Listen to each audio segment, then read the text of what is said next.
students. So previous class లో మనం HTML కి సంబంధించి starting introduction and the HTML కి సంబంధించిన స్ట్రక్చర్, సో ప్రోగ్రామింగ్ స్ట్రక్చర్ ఎలా అయితే మనం రాస్తామో అది చూసాము. సో నెక్స్ట్ మనకి ప్రీవియస్గా యూజ్ చేసిన HTML4 వెర్షన్ అండ్ HTML ఇప్పుడు ప్రెసెంట్ యూజ్ చేస్తున్న 5 వెర్షన్, ఈ రెండిట్లకి డిఫరెన్స్ ఏంటి అంటే HTML4 నుంచి HTML5కి మనం చేంజ్ అవుతూ ఏవైతే మోడిఫికేషన్స్ చేసాం అండ్ HTML4కి 5కి డిఫరెన్సెస్ అంటే కామన్గా మ్యాక్సిమం అన్ని కామన్గా ఉంటాయి, కొన్ని మాత్రం మనం ఎడిషనల్గా HTML5లో తీసుకున్నాం. సో ఆ డిఫరెన్సెస్ ఏంటి అనేది మనం ఇప్పుడు చూద్దాం. సో కొన్ని పాయింట్స్ నేను 7 పాయింట్స్ ఇక్కడ నేను డిస్కస్ చేస్తాను మీతో HTML4 with HTML5. So the first point, HTML4లో మనం ఏంటంటే ఆడియో అండ్ వీడియో ఫైల్స్ కనుక చేయాలి అంటే మనకంటూ పర్సనల్గా ఏవైనా ట్యాగ్స్ తీసుకుని ఆ HTML4లో చేయాల్సి ఉంటుంది. సో అది కూడా ఫ్లాష్ ప్లేయర్ కాంబినేషన్లో మనం తీసుకుంటేనే HTML4లో ఆడియో అండ్ వీడియో ఫైల్స్ని యాక్సెస్ చేయగలం. బట్ HTML5కి వచ్చేసరికి without using tags, without using flash player మనం HTML5లో ఆడియో అండ్ వీడియో యాక్సెస్ చేయొచ్చు. So that is the first difference.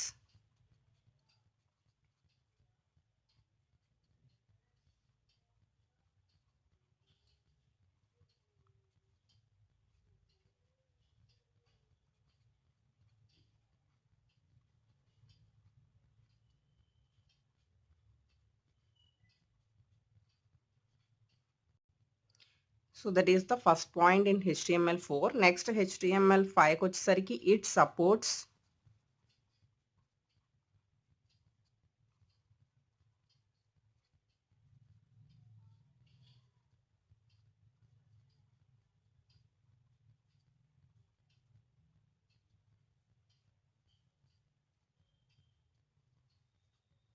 with use of tags. So ఒక ట్యాగ్స్ యూజ్ చేసి మనం వీడియో అంటే HTML5కి సంబంధించిన ఏవైతే షార్ట్ కట్ ట్యాగ్స్ ఉంటాయో వాటిని యూజ్ చేసి మనం ఇక్కడ ఆడియో అండ్ వీడియో కంట్రోల్స్ తీసుకుంటాం. బట్ ఇక్కడ ఏంటంటే దీనికి సంబంధించిన ట్యాగ్స్ విత్ ఫ్లాష్ ప్లేయర్తో మాత్రమే మనం యాక్సెస్ చేయడానికి పాసిబిలిటీ ఉంటుంది. సో నెక్స్ట్ పాయింట్ నెంబర్ 2, ఇక్కడ కుకీస్ని యూజ్ చేసి మనం టెంపరరీ డేటాని స్టోర్ చేసుకుంటాం. బట్ ఇక్కడికి వచ్చేసరికి ఏంటంటే SQL database and applications use చేసి డేటాని స్టోర్ చేసుకోవడం జరుగుతుంది HTML5.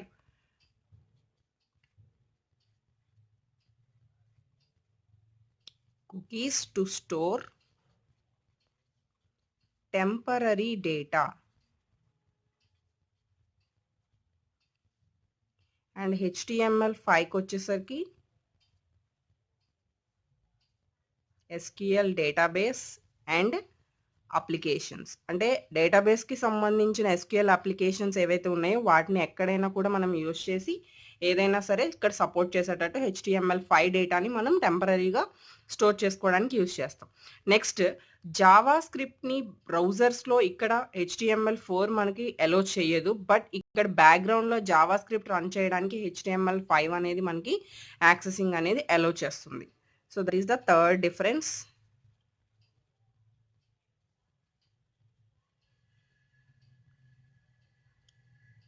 మనకి HTML తర్వాత నేర్చుకునే దాన్నే జావా స్క్రిప్ట్ అంటాం.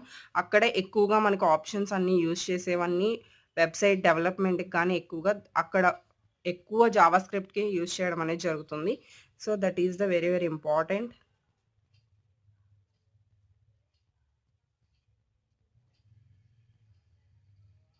ఇన్ బ్యాక్గ్రౌండ్, సో బ్యాక్గ్రౌండ్ షార్ట్కట్లో మెన్షన్ చేస్తున్నాను. Next the fourth difference,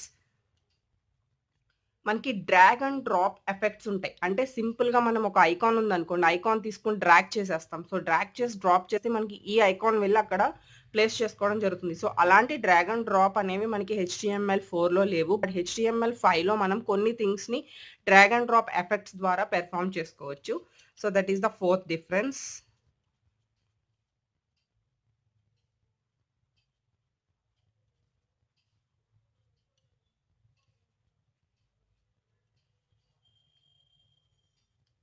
next fourth one,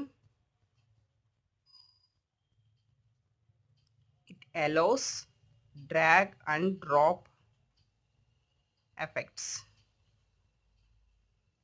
okay, next fifth one, ఇక్కడ ఆల్ ఓల్డ్ బ్రౌజర్స్‌లో మాత్రమే ఇక్కడ మనం HTML4నే వర్క్ చేసుకుంటాము. అంటే మన ల్యాప్‌టాప్స్‌లో గానీ, మన సిస్టమ్స్‌లో గానీ కంపల్సరీ ఓల్డ్ బ్రౌజర్స్ ఉంటేనే మనకి ఇక్కడ ప్రోగ్రామ్స్ అన్నీ పర్ఫెక్ట్‌గా రన్ అవుతాయి. HTML5 వచ్చేసరికి మీరు యూజ్ చేసే న్యూ బ్రౌజర్స్ ఏవైనా కూడా ఇవి హ్యాపీగా యాక్సెస్ చేసుకోగలుగుతాయి. ఫర్ ఎగ్జాంపుల్ ఇప్పుడు మనం రెగ్యులర్‌గా యూజ్ చేసే వెబ్ బ్రౌజర్స్ క్రోమ్, ఫైర్‌ఫాక్స్ ఇలాంటివన్నీ కూడా మనం HTML5 సపోర్ట్ చేసుకుంటాం. సో, జనరల్లీ ఓల్డ్ వెర్షన్స్ అంటే మనకి ఒపేరా, ఇంటర్నెట్ ఎక్స్‌ప్లోరర్ ఇవన్నీ మనకి ఓల్డ్ వెర్షన్స్ కాబట్టి సో, అందులో మనకి HTML4 యాక్సెసింగ్ బావుంటుంది. ఇప్పుడు న్యూ వెర్షన్స్‌లో HTML5 అనేది మనం యాక్సెస్ చేసుకోవచ్చు.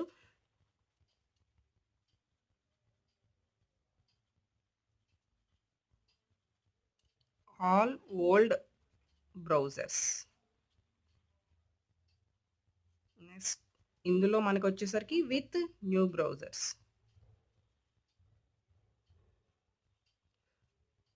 సో, ఇవి మనకి 5 differences. Next sixth one.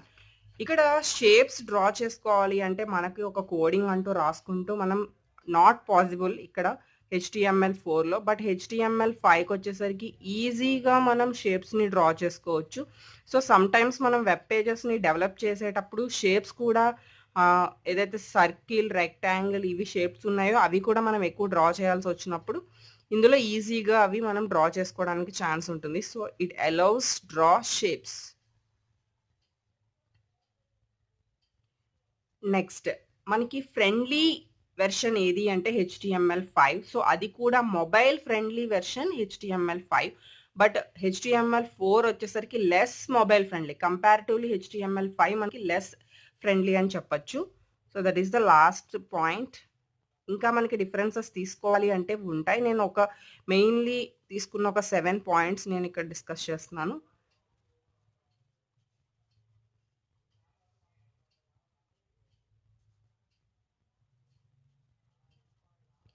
Next ఇందులో వచ్చేసరికి more comparatively fourth version. Mobile friendly.